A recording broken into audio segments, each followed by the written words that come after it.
Bom, e a CPI aberta para investigar o movimento dos trabalhadores rurais sem terra aprovou nesta semana a convocação de João Pedro Stedley e José Rainha para prestar depoimento. Ambos foram convocados na condição de testemunhas. Stedley é um dos líderes do MST, enquanto Rainha representa a Frente Nacional de Luta Campo e Cidade. Os requerimentos partiram de parlamentares do Partido Progressista, União Brasil e Partido Liberal. As datas das sessões ainda serão definidas. E sobre esse assunto nós vamos conversar com o diretor executivo da Fundação Instituto de Terras do Estado de São Paulo, Guilherme Piai. Muito bom dia, Guilherme. Muito bom ter a sua presença aqui no Jornal da Manhã de hoje. Eu que agradeço, Paula, Marcelo, é uma honra estar aqui. Bom, a CPI do MST tem convocado os principais líderes aí, do movimento para depor. Exatamente. Eu acho importante esse debate. Eu acredito que a CPI tem que ser mais propositiva, deixar um pouco a batalha ideológica e propor maneiras de se fazer a reforma agrária do jeito certo, Paula. A reforma agrária é uma política muito grande que tem que ser debatida por diversos setores. Existe a regularização fundiária, que é a entrega de títulos, é uma forma de reforma agrária. Existe o crédito fundiário, existe a desapropriação. Eu acredito que essa CPI é muito importante para o Brasil. Está na hora do governo entender que é possível que o agronegócio caminhe em conjunto com a reforma agrária. A gente tem que parar de segregar, tem que juntar, tem que ter um clima de apaziguamento e parar de incitar invasões de propriedade privada, que isso é crime. E está na nossa Constituição. Bom, o nosso repórter David de Tarso também participa dessa entrevista. David, está com a gente já para fazer a primeira pergunta?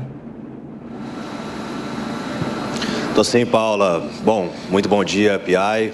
Obrigado pela sua participação. Eu gostaria de começar perguntando porque os movimentos sociais, eles provocam essas invasões sob o pretexto de que reivindicar a reforma agrária. E o ITESP é para justamente depois que as famílias são assentadas que recebam o apoio. Mas houve uma denúncia recente, inclusive pela Folha de São Paulo, de que há uma regularização fundiária acontecendo, mas muitas terras estão sendo vendidas a 90% do seu valor, mas a fazendeiros e não pessoas que realmente deveriam receber essas terras. Gostaria que você comentasse essa denúncia e explicasse para a gente como que está o processo de regularização fundiária, porque muitas dessas famílias também, elas recebem ali a terra para que possam trabalhar depois que são assentadas, mas elas não têm o título da terra, ou seja, tem que passar de geração em geração, depois ela não consegue fazer mais nada com aquela terra caso não fique na família, né? Gostaria que você explicasse esse processo. Bom, David, na verdade eu fui convocado para a CPI do MST para explicar sobre essa lei, que é a Lei 17.557 aqui do Estado de São Paulo. Na verdade, é uma narrativa que está muito longe da verdade. Não existe desconto nenhum para a compra de terras. O que essa lei permite são acordos judiciais entre o privado e esse privado, esses proprietários do Pontal, têm registros imobiliários há mais de 50 anos. O cartório representa o Estado quando a gente fala na parte imobiliária. Qualquer cidadão que quer puxar a documentação de um imóvel que ele vai comprar, aonde ele vai para se certificar se a matrícula está desimpedida? No cartório. Então, quando esses proprietários compraram essas terras, o Estado de São Paulo ainda não tinha começado a propor ações discriminatórias. Esses perímetros não eram devolutos. E agora ele permite que esses proprietários entrem com o processo no ITESP. É uma lei muito rigorosa, a documentação é muito completa.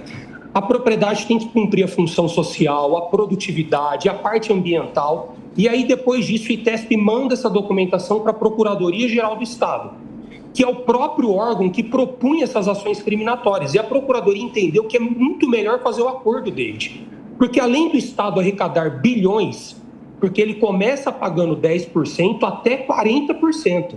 Só paga 10% quem nem começou a ação com o Estado ainda. Não existe nem litígio. A maioria dos proprietários estão pagando de 30% a 40% do valor da terra nua. E valor de mercado, é pelo IEA, Instituto de Economia Agrícola do Estado de São Paulo. E o Estado deixa de pagar as benfeitorias.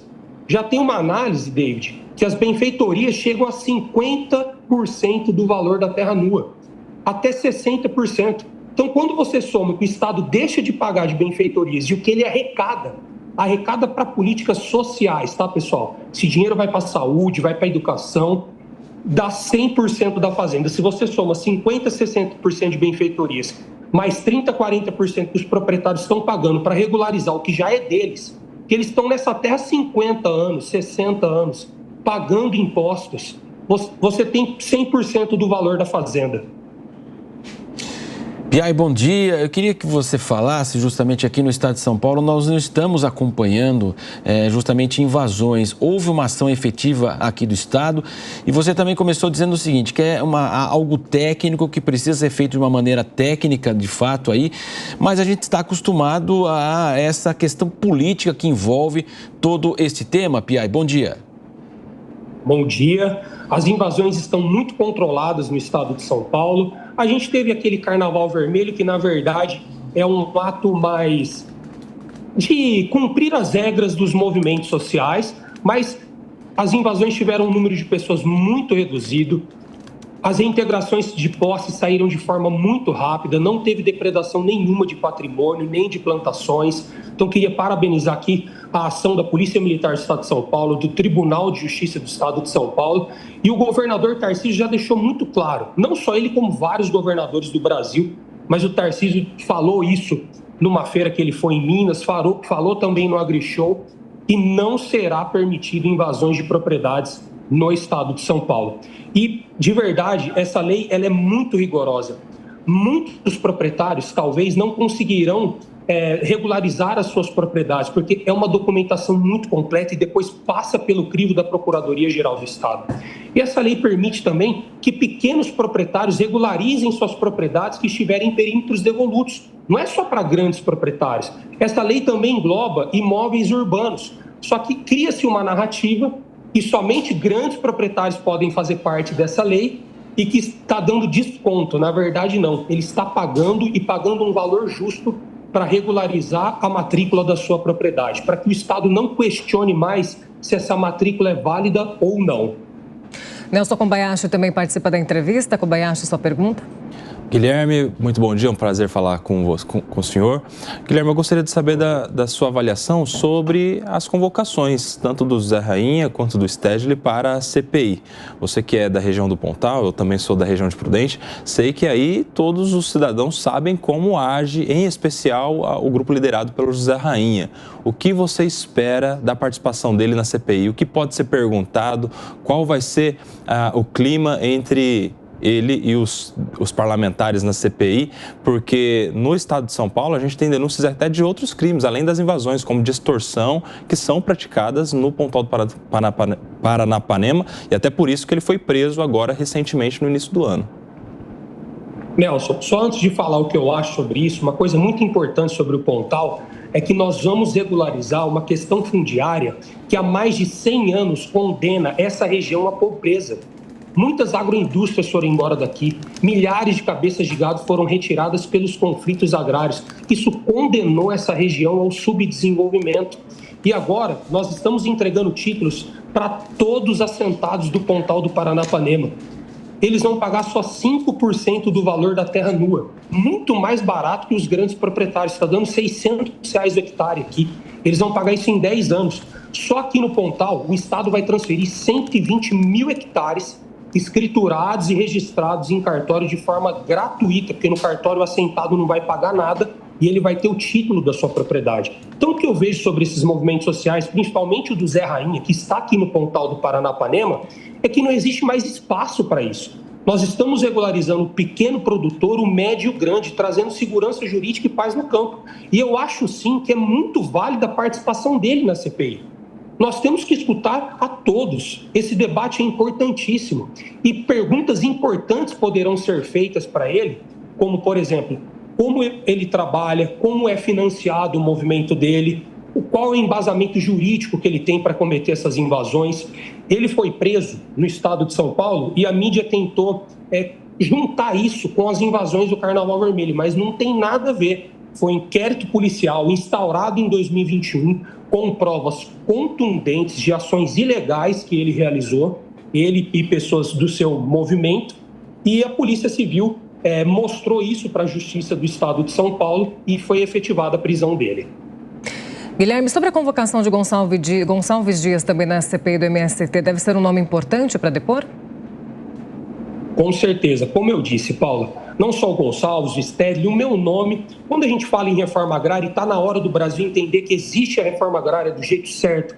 Está na hora de parar de criar essa narrativa de os pequenos produtores contra os grandes produtores. Está na hora de parar de criminalizar o agronegócio, que o agronegócio sustenta esse país, gera empregos, mantém nossa balança comercial positiva. Então, quanto mais envolvidos nesse processo forem convocados, mais a gente tem que ter uma proposição, resultados efetivos dessa CPI. O que eu vejo, às vezes eu fui lá durante 2 dias, é que começa-se uma batalha pessoal e ideológica e não existe um verdadeiro desenvolvimento de um trabalho para a gente entender que nós podemos sim fazer a reforma agrária do jeito certo, permitir que pequenos agricultores tenham a oportunidade de plantar e de crescer num lote de terra, mas ao mesmo tempo sem invadir propriedades e caminhando em parceria com o agronegócio. Aqui em São Paulo, Paula, eu permiti uma parceria onde os assentados trabalham em conjunto com as agroindústrias.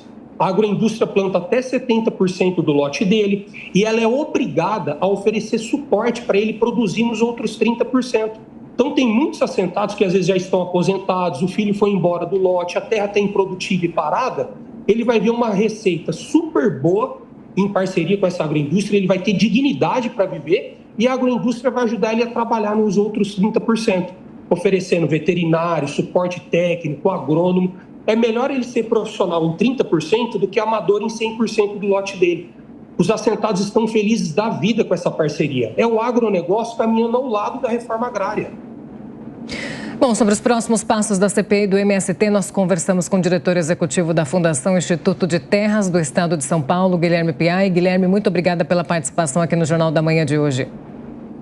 Eu que agradeço, foi uma honra estar com todos vocês. Pessoal, um ótimo dia. Até.